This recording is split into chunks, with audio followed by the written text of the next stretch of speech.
Imagine agora que você está recebendo uma carta escrita do céu. Não uma carta de regras, mas um espelho que reflete quem você já é em Cristo. Efésios não é um convite para tentar ser melhor.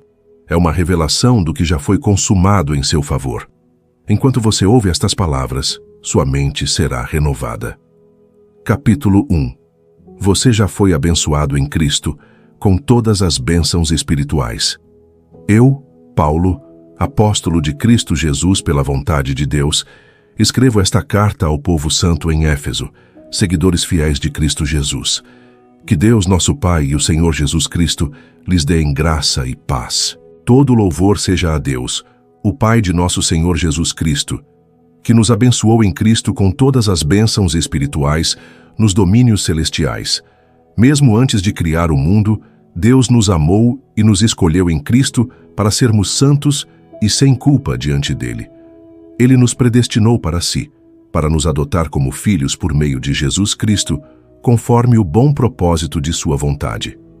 Deus assim o fez para o louvor de sua graça gloriosa, que ele derramou sobre nós em seu Filho amado. Ele é tão rico em graça que comprou nossa liberdade com o sangue de seu Filho e perdoou nossos pecados. Generosamente, derramou sua graça sobre nós e, com ela, toda a sabedoria e todo o entendimento. Agora Deus nos revelou sua vontade secreta a respeito de Cristo, isto é, o cumprimento de seu bom propósito. E o plano é este: no devido tempo, ele reunirá sob a autoridade de Cristo tudo o que existe nos céus e na terra. Além disso, em Cristo, nós nos tornamos herdeiros de Deus, pois ele nos predestinou conforme seu plano e faz que tudo ocorra de acordo com sua vontade. O propósito de Deus era que nós, os primeiros a confiar em Cristo, louvássemos a Deus e lhe dessemos glória. Agora vocês também ouviram a verdade, as boas novas da salvação. E quando creram em Cristo, ele colocou sobre vocês o selo do Espírito Santo que havia prometido. O Espírito é a garantia de nossa herança, até o dia em que Deus nos resgatará como sua propriedade, para o louvor de sua glória. Desde que eu soube de sua fé no Senhor Jesus e de seu amor pelo povo santo em toda parte, não deixo de agradecer a Deus por vocês. Em minhas orações, peço que Deus, o Pai glorioso de nosso Senhor Jesus Cristo, lhes dê sabedoria espiritual e entendimento para que cresçam no conhecimento dele. Oro para que seu coração seja iluminado, a fim de que compreendam a esperança concedida àqueles que ele chamou e a rica e gloriosa herança que ele deu a seu povo santo. Também oro para que entendam a grandeza insuperável do poder de Deus para conosco, os que cremos.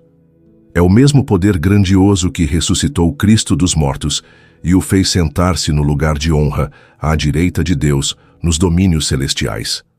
Agora, ele está muito acima de qualquer governante, autoridade, poder, líder ou qualquer outro nome não apenas neste mundo, mas também no futuro.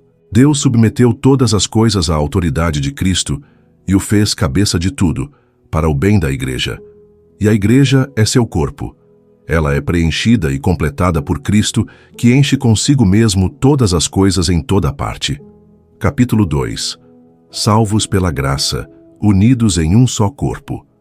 Vocês estavam mortos por causa de sua desobediência e de seus muitos pecados, nos quais costumavam viver, como o resto do mundo, obedecendo ao comandante dos poderes do mundo invisível.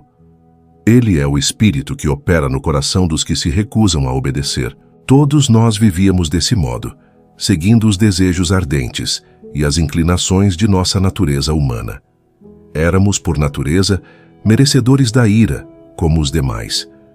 Mas Deus é tão rico em misericórdia e nos amou tanto que, embora estivéssemos mortos por causa de nossos pecados, ele nos deu vida juntamente com Cristo. É pela graça que vocês são salvos, pois ele nos ressuscitou com Cristo e nos fez sentar com ele nos domínios celestiais, porque agora estamos em Cristo Jesus. Portanto, nas eras futuras, Deus poderá apontar-nos como exemplos da riqueza insuperável de sua graça, revelada na bondade que ele demonstrou por nós em Cristo Jesus. Vocês são salvos pela graça, por meio da fé. Isso não vem de vocês. É uma dádiva de Deus. Não é uma recompensa pela prática de boas obras, para que ninguém venha a se orgulhar, pois somos obra-prima de Deus, criados em Cristo Jesus, a fim de realizar as boas obras que Ele de antemão planejou para nós. Não esqueçam que vocês, gentios, eram chamados de incircuncidados pelos judeus que se orgulhavam da circuncisão, embora ela fosse apenas um ritual exterior e humano. Naquele tempo, vocês viviam afastados de Cristo. Não tinham os privilégios do povo de Israel e não conheciam as promessas da aliança. Viviam no mundo sem Deus e sem esperança. Agora, porém, estão em Cristo Jesus. Antigamente, estavam distantes de Deus, mas agora foram trazidos para perto dele por meio do sangue de Cristo. Porque Cristo é nossa paz. Ele uniu judeus e gentios em um só povo ao derrubar o muro de inimizade que nos separava. Ele acabou com o sistema da lei, com seus mandamentos e ordenanças, promovendo a paz ao criar para si, desses dois grupos, uma nova humanidade. Assim, ele os reconciliou com Deus em um só corpo por meio de sua morte na cruz, eliminando a inimizade que havia entre eles. Ele trouxe essas boas novas de paz, tanto a vocês que estavam distantes dele, como aos que estavam perto. Agora, por causa do que Cristo fez, todos temos acesso ao Pai pelo mesmo Espírito. Portanto, vocês já não são estranhos e forasteiros, mas concidadãos do povo santo e membros da família de Deus. Juntos, somos sua casa, edificados sobre os alicerces dos apóstolos e dos profetas. E a pedra angular é o próprio Cristo Jesus. Nele, somos firmemente unidos, constituindo um templo santo para o Senhor. Por meio dele, vocês também estão sendo edificados como parte dessa habitação, onde Deus vive por seu Espírito. Capítulo 3. A Igreja como manifestação do plano eterno de Deus.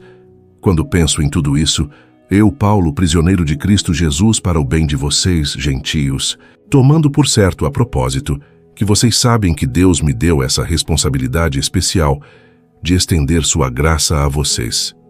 Como lhes escrevi anteriormente em poucas palavras, o próprio Deus revelou esse segredo a mim.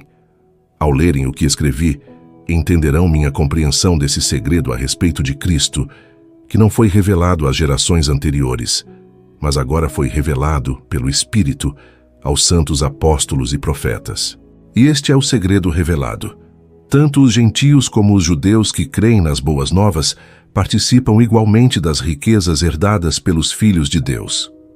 Ambos são membros do mesmo corpo e desfrutam a promessa em Cristo Jesus. Pela graça e pelo grande poder de Deus, recebi o privilégio de servir anunciando essas boas novas. Ainda que eu seja o menos digno de todo o povo santo, recebi pela graça o privilégio de falar aos gentios sobre os tesouros infindáveis que estão disponíveis a eles em Cristo e de explicar a todos esse segredo que Deus, o Criador de todas as coisas, manteve oculto desde o princípio. O plano de Deus era mostrar a todos os governantes e autoridades nos domínios celestiais, por meio da Igreja, as muitas formas da sabedoria divina. Esse era seu propósito eterno, que ele realizou por meio de Cristo Jesus, nosso Senhor. Por meio da fé em Cristo, agora nós, com ousadia e confiança, temos acesso à presença de Deus. Portanto, peço-lhes que não desanimem por causa de minhas provações. É por vocês que sofro. A honra é de vocês. Quando penso em tudo isso, caio de joelhos e oro ao Pai, o Criador de todas as coisas nos céus e na terra. Peço que, da riqueza de sua glória, Ele os fortaleça com poder interior por meio de seu Espírito. Então Cristo habitará em seu coração à medida que vocês confiarem nele. Suas raízes se aprofundarão em amor e os manterão fortes. Também peço que, como convém a todo o povo santo, vocês possam compreender a largura, o comprimento, a altura e a profundidade do amor de Cristo. Que vocês experimentem esse amor, ainda que seja grande demais para ser inteiramente compreendido. Então vocês serão preenchidos com toda a plenitude de vida e poder que vem de Deus. Toda a glória seja a Deus que, por seu grandioso poder que atua em nós, é capaz de realizar infinitamente mais do que poderíamos pedir ou imaginar. A Ele seja a glória na Igreja e em Cristo Jesus por todas as gerações, para todo o sempre. Amém. Capítulo 4. Unidade, maturidade espiritual e o novo estilo de vida em Cristo. Portanto, como prisioneiro no Senhor, suplico-lhes que vivam de modo digno do chamado que receberam. Sejam sempre humildes e amáveis, tolerando pacientemente uns aos outros em amor. Façam todo o possível para se manterem unidos no Espírito, ligados pelo vínculo da paz. Pois há um só corpo e um só Espírito, assim como vocês foram chamados para uma só esperança. Há um só Senhor, uma só fé, um só batismo, um só Deus e Pai de tudo, o qual está sobre todos, em todos, e vive por meio de todos. A cada um de nós, porém, Ele concedeu uma dádiva, por meio da generosidade de Cristo. Por isso as Escrituras dizem: quando Ele subiu às alturas, levou muitos prisioneiros e concedeu dádivas ao povo. Notem que diz que Ele subiu. Por certo, isso significa que Cristo também desceu ao mundo inferior. E aquele que desceu é o mesmo que subiu acima de todos os céus, a fim de encher consigo mesmo todas as coisas. Ele designou alguns para apóstolos, outros para profetas, outros para evangelistas, outros para pastores e mestres. Eles são responsáveis por preparar o povo santo para realizar sua obra e edificar o corpo de Cristo, até que todos alcancemos a unidade que a fé e o conhecimento do Filho de Deus produzem e amadureçamos, chegando à completa medida da estatura de Cristo. Então, não seremos mais imaturos como crianças, nem levados de um lado para outro, empurrados por qualquer vento de novos ensinamentos, e também não seremos influenciados quando nos tentarem enganar com mentiras astutas. Em vez disso, falaremos a verdade em amor, tornando-nos, em todos os aspectos, cada vez mais parecidos com Cristo, que é a cabeça. Ele faz que todo o corpo se encaixe perfeitamente, e cada parte, ao cumprir sua função específica, ajuda as demais a crescer, para que todo o corpo se desenvolva e seja saudável em amor. Assim, eu lhes digo com a autoridade do Senhor: não vivam mais como os gentios, levados por pensamentos vazios e inúteis. A mente deles está mergulhada na escuridão. Andam sem rumo, alienados da vida que Deus dá, pois são ignorantes e endureceram o coração para Ele. Tornaram-se insensíveis, vivem em função dos prazeres sensuais e praticam avidamente toda espécie de impureza. Mas não foi isso que vocês aprenderam de Cristo. Uma vez que ouviram falar de Jesus e foram ensinados sobre a verdade que vem dele, livrem-se de sua antiga natureza e de seu velho modo de viver, corrompido pelos desejos impuros e pelo engano. Deixem que o Espírito renove seus pensamentos e atitudes e revistam-se de sua nova natureza, criada para ser verdadeiramente justa e santa como Deus. Portanto, abandonem a mentira e digam a verdade a seu próximo, pois somos todos parte do mesmo corpo. E não pequem ao permitir que a ira os controle. Acalmem a ira antes que o sol se ponha, pois ela cria oportunidades para o diabo. Quem é ladrão, pare de roubar. Em vez disso, use as mãos para trabalhar com empenho e honestidade e, assim, ajudar generosamente os necessitados. Evitem o linguajar sujo e insultante, que todas as suas palavras sejam boas e úteis, a fim de dar ânimo àqueles que as ouvirem. Não entristeçam o Espírito Santo de Deus, o selo que Ele colocou sobre vocês para o dia em que nos resgatará como sua propriedade. Livrem-se de toda amargura, raiva, ira, das palavras ásperas e da calúnia, e de todo tipo de maldade. Em vez disso, sejam bondosos e tenham compaixão uns dos outros, perdoando-se como Deus os perdoou em Cristo. Capítulo 5. Relacionamentos transformados pela natureza de Cristo. Portanto, como filhos amados de Deus, imitem-no em tudo o que fizerem. Vivam em amor, seguindo o exemplo de Cristo, que nos amou e se entregou por nós como oferta e sacrifício de aroma agradável a Deus. Que não haja entre vocês imoralidade sexual, impureza ou ganância. Esses pecados não têm lugar no meio do povo santo. As histórias obscenas, as conversas tolas e as piadas vulgares não são para vocês. Em vez disso, sejam agradecidos a Deus. podem estar certos de que nenhum imoral, impuro ou ganancioso, que é idólatra, herdará o reino de Cristo e de Deus. Não se deixem enganar por palavras vazias, pois a ira de Deus virá sobre os que lhe desobedecerem. Não participem do que essas pessoas fazem, pois antigamente vocês estavam mergulhados na escuridão, mas agora têm a luz no Senhor. Vivam, portanto, como filhos da luz, pois o fruto da luz produz apenas o que é bom, justo e verdadeiro. Procurem descobrir o que agrada ao Senhor. Não participem dos feitos inúteis do mal e da escuridão. Antes, mostrem sua reprovação, expondo-os à luz. É vergonhoso até mesmo falar daquilo que os maus fazem em segredo. Suas más intenções, porém, ficarão evidentes quando a luz brilhar sobre elas, pois a luz torna visíveis todas as coisas. Por isso se diz: desperte, você que dorme, levante-se dentre os mortos, e Cristo o iluminará. Portanto, sejam cuidadosos em seu modo de vida. Não vivam como insensatos, mas como sábios. Aproveitem ao máximo todas as oportunidades nestes dias maus. Não ajam de forma impensada, mas procurem entender a vontade do Senhor. Não se embriaguem com vinho, pois ele os levará ao descontrole. Em vez disso, sejam cheios do Espírito, cantando salmos, hinos e cânticos espirituais entre si e louvando o Senhor de coração com música. Por tudo deem graças a Deus, o Pai, em nome de nosso Senhor Jesus Cristo. Sujeitem-se uns aos outros por temor a Cristo. Esposas, sujeite-se cada uma a seu marido, como ao Senhor. Pois o marido é o cabeça da esposa, como Cristo é o cabeça da igreja. Ele é o salvador de seu corpo, a igreja. Assim como a igreja se sujeita a Cristo, também vocês, esposas, devem se sujeitar em tudo a seu marido. Maridos, ame cada um a sua esposa, como Cristo amou a igreja. Ele entregou a vida por ela, a fim de torná-la santa, purificando-a ao lavá-la com água por meio da palavra.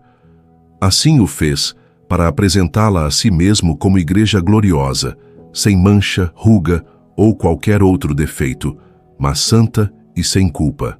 Da mesma forma, os maridos devem amar cada um a sua esposa, como amam o próprio corpo, pois o homem que ama sua esposa, na verdade, ama a si mesmo. Ninguém odeia o próprio corpo, mas o alimenta e cuida dele, como Cristo cuida da igreja. E nós somos membros de seu corpo. Por isso o homem deixa pai e mãe e se une à sua mulher, e os dois se tornam um só.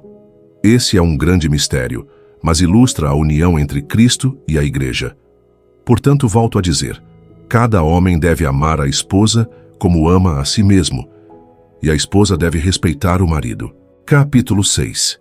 Guerra espiritual e a postura do crente em Cristo.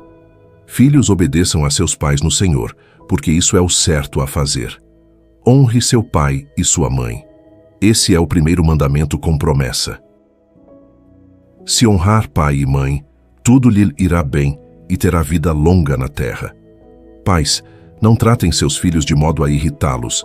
Antes, eduquem-nos com a disciplina e a instrução que vem do Senhor. Escravos, obedeçam a seus senhores terrenos com respeito e temor. Sirvam com sinceridade, como serviriam a Cristo. Procurem agradá-los sempre, e não apenas quando eles estiverem observando.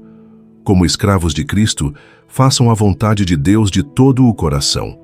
Trabalhem com entusiasmo, como se servissem ao Senhor e não a homens. Lembrem-se de que o Senhor recompensará cada um de nós pelo bem que fizermos, quer sejamos escravos, quer livres. Senhores, assim também tratem seus escravos. Não os ameacem. Lembrem-se de que vocês e eles têm o mesmo Senhor no céu, e ele não age com favoritismo. Uma palavra final. Sejam fortes no Senhor e em seu grande poder. Vistam toda a armadura de Deus, para que possam permanecer firmes contra as estratégias do diabo. Pois nós não lutamos contra inimigos de carne e sangue, mas contra governantes e autoridades do mundo invisível, contra grandes poderes neste mundo de trevas e contra espíritos malignos nas esferas celestiais. Portanto, vistam toda a armadura de Deus, para que possam resistir ao inimigo no tempo do mal. Então, depois da batalha, vocês continuarão de pé e firmes. Assim, mantenham sua posição, colocando o cinto da verdade e a couraça da justiça. Como calçados, usem a paz das boas novas, para que estejam inteiramente preparados. Em todas as situações, levantem o escudo da fé, para deter as flechas de fogo do maligno. Usem a salvação como capacete e empunhem a espada do Espírito, que é a palavra de Deus. Orem no Espírito em todos os momentos e ocasiões. Permaneçam atentos e sejam persistentes em suas orações por todo o povo santo. E orem também por mim.